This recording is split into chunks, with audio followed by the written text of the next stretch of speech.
तो doctor brigade की बात करें, आतंकियों की जो डॉक्टर ब्रिगेड है उसके टारगेट पर सिर्फ हिंदू मंदिर थे। ये खुलासा तो जांच एजेंसियां पहले से कर चुकी है, मगर जी न्यूज की जो इन्वेस्टिगेशन टीम है उसने आज आतंकियों की उस साजिश को एक्सपोज किया है जिसका इस्तेमाल वो राम मंदिर से लेकर बांके बिहारी मंदिर पर हमले के लिए करने वाले हैं। ऐसा मालूम चला है कि आतंकी डॉक्टर जो है वो दो आतंकियों के फिदायीन दस्ते वाले आने वाले थे, फिर सीरियल बास से लेकर AK-56 जैसे हथियार से देश को दहलाने वाले थे। एक एक्सक्लूसिव रिपोर्ट देखिए, हमारी स्पेशल इन्वेस्टिगेशन रिपोर्ट।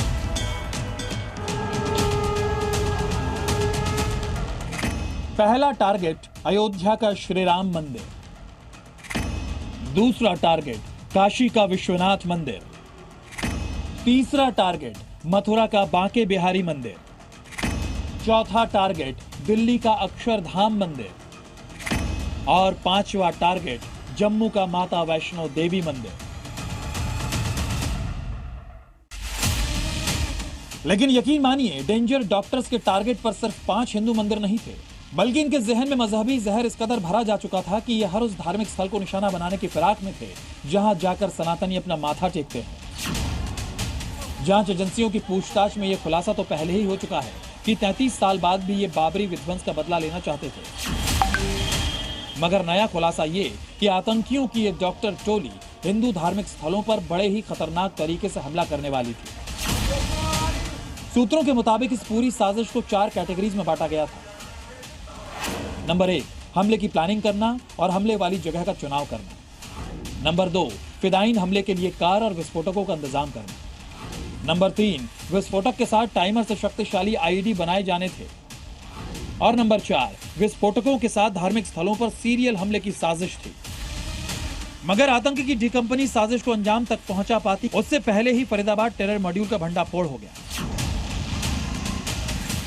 और इसी बीच उमर ने दिल्ली में पैनिक ब्लास्ट किया। यानी कि आतंकी हिंदू धार्मिक स्थलों को निशाना बनाने के 2 स्टेप पूरा कर चुके थे।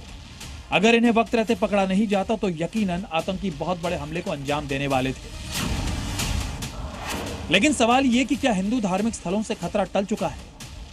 यकीनन नहीं, क्योंकि धमाके की साजिश में अब तक 10 लोगों को गिरफ्तार किया जा चुका है, 30 से ज्यादा लोगों को हिरासत में लिया गया है। लेकिन डी कंपनी पूरे भारत में जिस तरीके से टेरर आर्मी तैयार कर रही थी, पक्की बात है कि उसकी जड़ें बहुत गहरी फैली हैं। इसलिए सुरक्षा एजेंसीज भी कोई रिस्क लेने को तैयार नहीं है। चौंकाने वाली बात यह पता चली है कि हिंदू मंदिरों को टारगेट करने के लिए आतंकी खास रणनीति अपनाने वाले थे। मसलन एक धार्मिक स्थल पर हमले के लिए 4 टीमें बनाई जानी थी। हर टीम में 2-2 लोगों को रखने की प्लानिंग थी। मतलब एक जगह हमले के लिए 8 लोगों की टीम बननी थी। जांच में यह भी खुलासा हुआ है कि धार्मिक स्थलों के अलावा आर्मी इंस्टॉलेशन भी इन आतंकियों के निशाने पर था, जिस पर फिदायीनी हमलावरों के साथ AK-56 जैसे अत्याधुनिक हथियारों से हमला करने का प्लान था।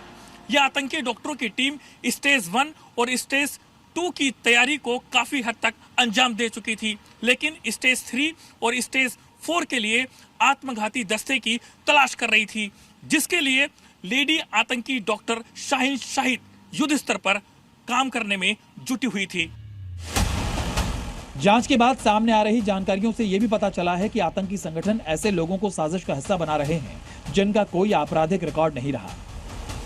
डॉक्टर अदील, उसके भाई डॉक्टर मुजफ्फर राथर और डॉक्टर मुजम्मिल गनई, ऐसे आरोपियों का पहले से कोई क्रिमिनल रिकॉर्ड नहीं है और न ही इन आतंकियों का किसी तरह के राष्ट्र विरोधी गतिविधियों में नाम शामिल है। इतना ही नहीं, इन कट्टरपंथी युवाओं के परिवार के सदस्यों का भी किसी अलगाववादी या आतंकी संगठन से कोई कनेक्शन सामने नहीं आया है। यहां तक कि डॉक्टर उमर का भी कोई पुराना आपराधिक रिकॉर्ड नहीं था और उसका परिवार भी इस मामले में बेदाग रहा है। लेकिन उसके बाद भी डॉक्टर्स ने फिदायीन बनकर दिल्ली को दहला दिया। कुल मिलाकर डॉक्टर्स की आतंकी फौज भले ही शिकंजे में आ गई हो, लेकिन खतरा अभी तक टला नहीं है। जब तक देश के दुश्मन भेष बदलकर गली मोहल्लों में छिपे बैठे हैं, तब तक बॉर्डर पार बैठे हाफिज और मसूद जैसे लोग अपना आतंकी सिर उठाते रहेंगे। ब्यूरो रिपोर्ट, जी मीडिया।